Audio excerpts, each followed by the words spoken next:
चतुश्लोकी भागवत का उपदेश किया।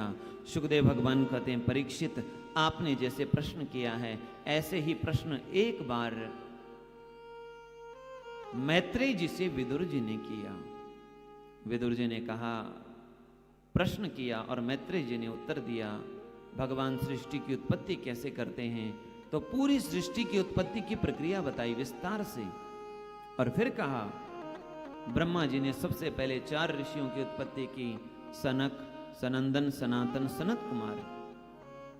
इन चारों को कहा, आप चारों संसार को बढ़ाओ, शादी ब्याह करो, बच्चे पैदा करो, परिवार बढ़ाने में मेरा साथ दो।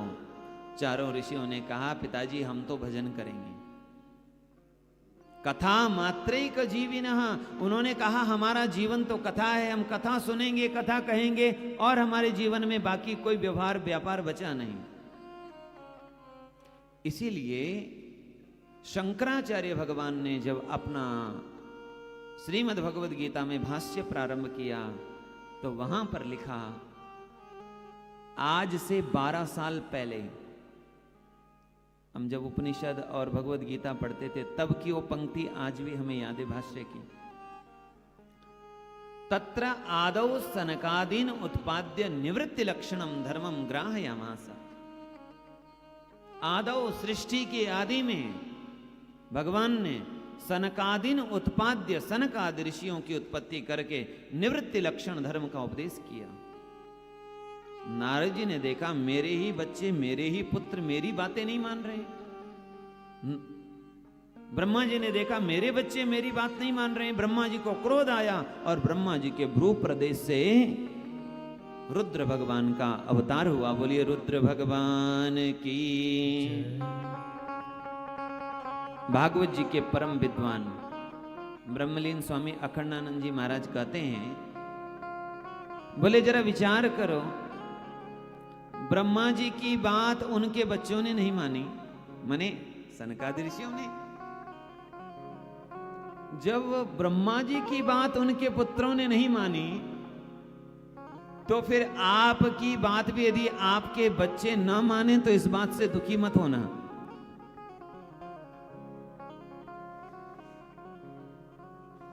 भगवान रुद्र की उत्पत्ति के बाद 10 ऋषियों की उत्पत्ति, मरीचि, अत्रि, अंगिरा, पुलस्त्य, पुलह, क्रतु, भृगु, वशिष्ठ, दक्ष और 10वें नारद जी। कर्दम ऋषि की उत्पत्ति हुई, सरस्वती देवी की उत्पत्ति हुई और ब्रह्मा जी ने अब वाम अंग से शत्रुपा और दक्षिण अंग से मनु महाराज की उत्पत्ति हुई। इन्हीं की जो परंपरा चली आगे, इन्हीं से मनु वंश चला और इन्हीं के कारण हमें मनुष्य भी कहते हैं। बोलिए वृंदावन बिहारी लाल की।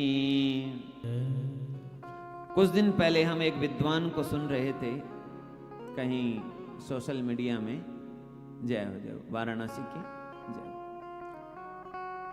अच्छा, तो वे कह रहे थे कि भाई मनु के जो पुत्र हैं उन्हें ही मनुष्य कहा जाएगा, मनुष्य कहा जाएगा, बाकी जो हैं उन्हें ब्रह्मपुत्रत्वात् ब्राह्मणः इति अभिधीयते। जय हो जय। तो यदि ऐसा अर्थ करेंगे तब तो यह मानना पड़ेगा कि मरीचि के पुत्र विवस्वान, विवस्वान के, विवस्वान यानी सूर्य, सूर्य से जो परंपरा चली है वो सूर्यवंश।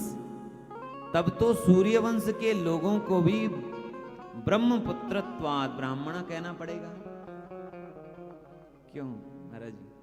नहीं, मरीचि अत्रि के पुत्र जिनके यहां सोम ने जन्म लिया, सोम वंश चला, तब तो सोम वंश यानी चंद्रवंश, चंद्रवंश में भगवान श्री कृष्ण ने अवतार लिया और वो भी ब्रह्मपुत्रत्वात् ब्राह्मण इत्यादि। ये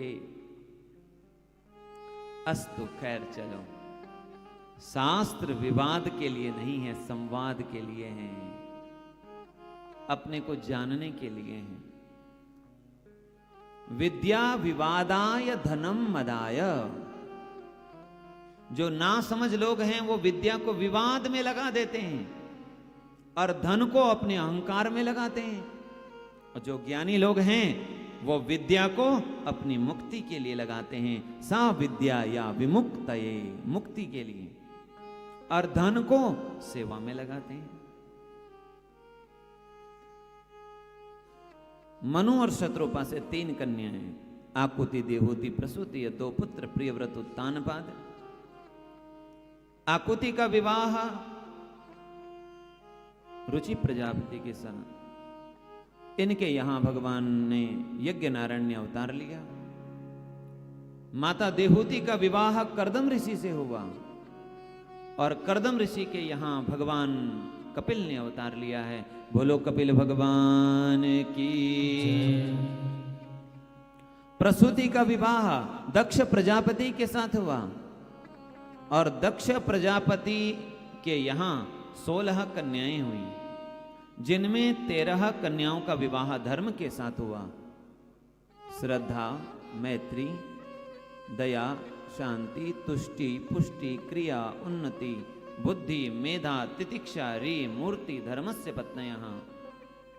12 धर्म की पत्नियों ने एक एक संतान को जन्म दिया, और मूर्ति माता ने नर नारायण भगवान को जन्म दिया। बोलिए नर नारायण भगवान की।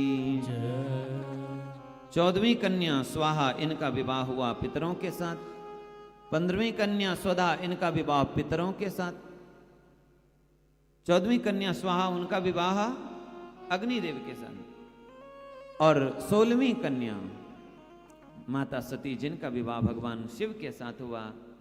सबकी संतान हुई, माता सती की कोई संतति नहीं हुई।